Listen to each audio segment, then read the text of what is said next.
Tiniyak ni Pangulong Ferdinand R. Marcos Jr. na sapat ang supply ng langis sa bansa sa kabila ng kasalukuyang tensyon sa gitnang silangan.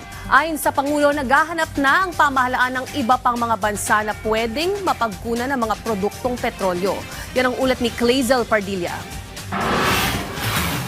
Mahabang pila sa mga gasolinahan, ilang fuel station na naubusan umano ng supply at maraming motoristang napaaray. Ganyan ang kalbaryong sinapit ng ating mga kababayan ngayong linggo matapos sumirit ang presyo ng petrolyo. Doble hirap. Bumaba ang kita, pahirapan ngayon sa pagbabudget. Halos 10 na yung tinaas. Siguro 50 pang 1 kilong bigas na rin yun. Right now, we're living on our pension. And definitely, hindi na sufficient yung magiging pension. So, most probably, talagang tipid na. Hindi man kasama ang Pilipinas sa digmaan sa gitnang silangan, hagip naman ang bansa sa epekto nito.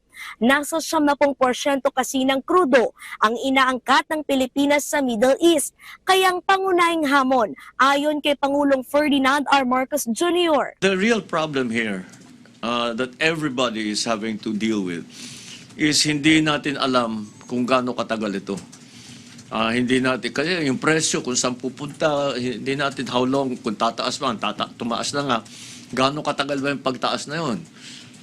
Ito ba ay pangmatagalan, permanent na ba ito? Ano bang mangyayari? Gumagawa na ng paraan ng pamahalaan at naghahanap ng karagdagang mapagkukunan ng langis bukod sa Middle East. We are talking to many other countries who we normally do not buy oil from. But hopefully we will be able to come to an agreement with them and that we will get further supply from them. Muling siniguro ng presidente na sapat pa ang supply ng gasolina sa bansa. In terms of supply, we are in good shape. And not only do we have inventory in the Philippines, we also are awaiting some supplies coming in that are in transit. Nakatakdang i-certify as urgent ni Pangulong Marcos ang panukalang bawasan ng excise tax o buwis sa langis. When the price of oil, at least this is the original version, when the price of oil has breached $80 per barrel on average for a month, then the emergency powers can be exercised. Nanawagan ang palasyo na iwasan ang pananamantala sa presyo at supply ng gasolina.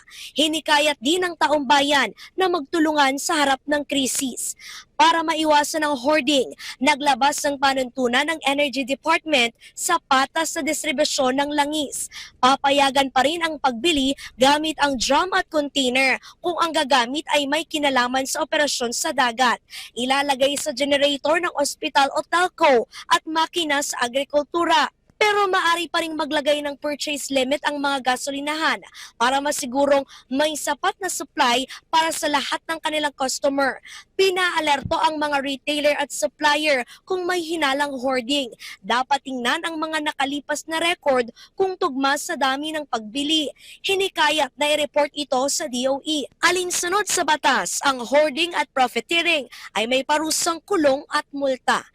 Clazel Pardilla para sa Pambansang TV sa Bagong Pilipinas.